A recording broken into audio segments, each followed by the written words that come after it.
आज के इस खास विश्लेषण में एक ऐसे विषय की गहराई में जाने वाले हैं जो अक्सर बहुत भारी भरकम और जटिल लगता है। अनुसंधान कार्यप्रणाली यानी रिसर्च मेथोडोलॉजी।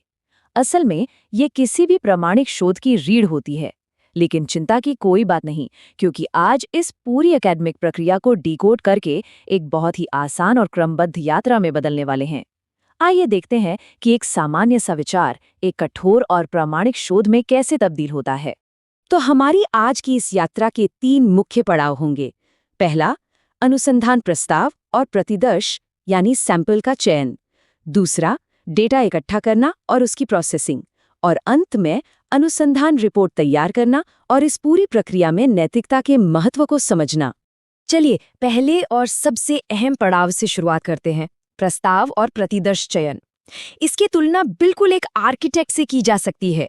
जैसे कोई भी इमारत बनाने से पहले उसका एक सटीक ब्लूप्रिंट बनाना जरूरी है, वरना पूरी इमारत गिर सकती है ना?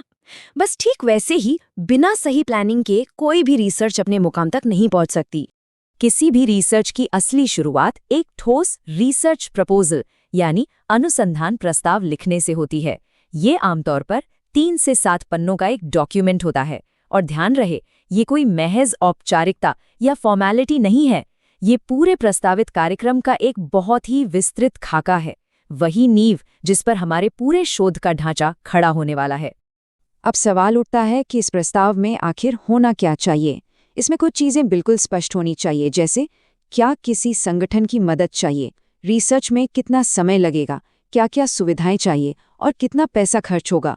साथ ही इस विशिष्ट प्रोजेक्ट की ज़रूरत क्या है, और एक परिचयात्मक पत्र यानी इंट्रोड्यूसर लेटर भी इसका एक बहुत ज़रूरी हिस्सा है। ये सारे तत्व मिलकर रिसर्च की नींव को मजबूत बनाते हैं। एक बार प्रपोजल तैयार हो जाए तो अगला कदम होता है न्यादर्श या सैंपलिंग। गुड और हेट ने इसे बहुत ही खूबसूरती से परिभाषित किया है। यह संपूर्ण समूह का एक लघुतम प्रतिनिधित्व है। इसे एक रोजमर्रा के उदाहरण से समझते हैं। मान लीजिए गैस पर सूप का एक बड़ा सा बर्तन रखा है। क्या उसका नमक चेक करने के लिए पूरा सूप पीना पड़ता है?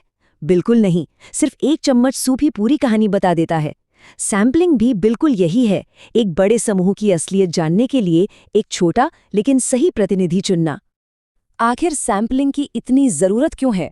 तो देखिए, प्रैक्टिकली बात करें तो किसी भी शोधकर्ता के लिए पूरी की पूरी आबादी का अध्ययन करना तो नामुमकिन है। इसलिए एक छोटा लेकिन सटीक सैंपल चुनना बहुत ज़रूरी हो जाता है। इससे ना सिर्फ समय की भारी बचत होती है, बल्कि रिसर्च की दक्षता भी बढ़ती है। और सबसे बड़ी बात, ये परिणामों की शुद्धता और सटीकता को सुनिश्चित करता है। इस सैंपल को चुनने के 2 मुख्य रास्ते हैं, संभाव्यता न्यादर्श और असंभाव्यता न्यादर्श। संभाव्यता या प्रोबेबिलिटी सैंपलिंग में समूह के हर इंसान के चुने जाने की बराबर संभावना होती है, जो इसे बेहद निष्पक्ष बनाता है। वहीं दूसरी ओर असंभाव्यता न्यादर्श में शोधकर्ता अपने निर्णय या सुविधा के आधार पर सैंपल चुनता है। कौन सा तरीका सही है, ये पूरी तरह से इस बात पर निर्भर करेगा कि रिसर्च के लक्ष्य क्या हैं। ब्लूप्रिंट तैयार हो गया, सैंपल भी मिल गया। अब आते हैं दूसरे चरण पर, डेटा संग्रह और प्रोसेसिंग। यहाँ कागजी योजना से बाहर निकलकर जमीन पर उतरकर कच्चा डेटा इकट्ठा करने और उसे संवारने का काम शुरू होता है। डेटा इकट्ठा करने के कई तरीके मौजूद हैं।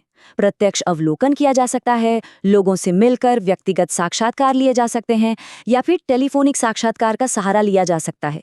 इनमें से कौन सा तरीका चुनना है, ये इस बात से तय होता है कि जांच किस तरह की है, इसका उद्देश्य क्या है, और हाँ, हमारा बजट कितना है।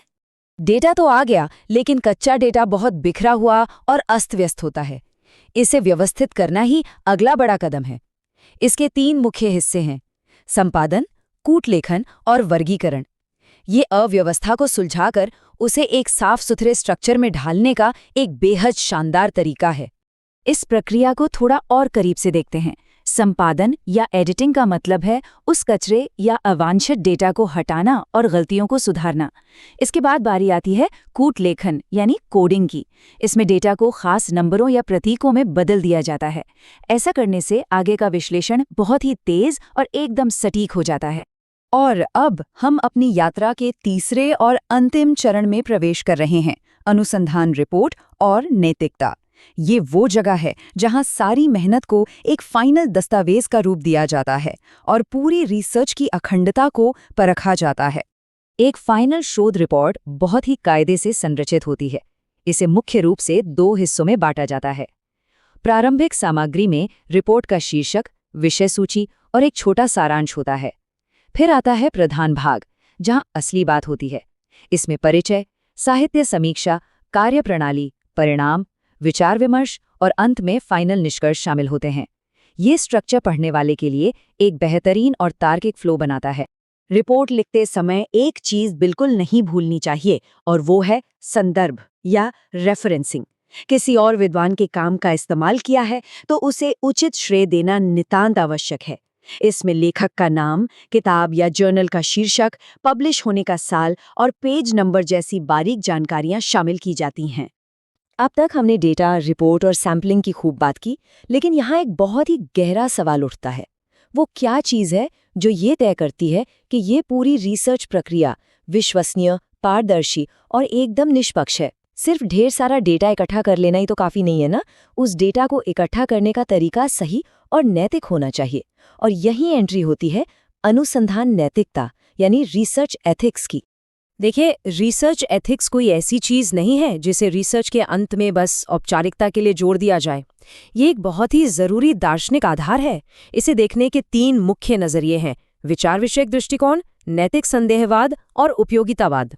ये वो उसूल हैं जो एक शोधकर्ता का सही मार्गदर्शन करते हैं और ये पक्का करते हैं कि विज्ञान या ज्ञान की प्रगति के नाम पर किसी का भी नुकसान न हो।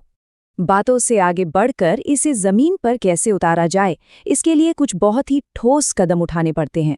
इसमें सबसे ऊपर है प्रतिभागियों से सूचित सहमति यानी इन्फॉर्म्ड कंसेंट लेना।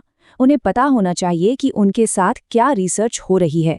इसके अलावा एक पायलट स्टडी करना, हितों के टकराव यानी कॉन्फ्लिक्ट ऑफ इंटरेस्ट से बचना और सरकारी नियमों का पूरी सख्ती से पालन करना, ये सब मिलकर शोध की गरिमा को बनाए रखते हैं। आज के इस डिजिटल दौर में रिसर्च की ईमानदारी को बनाए रखने के लिए तकनीक का भी शानदार इस्तेमाल हो रहा है।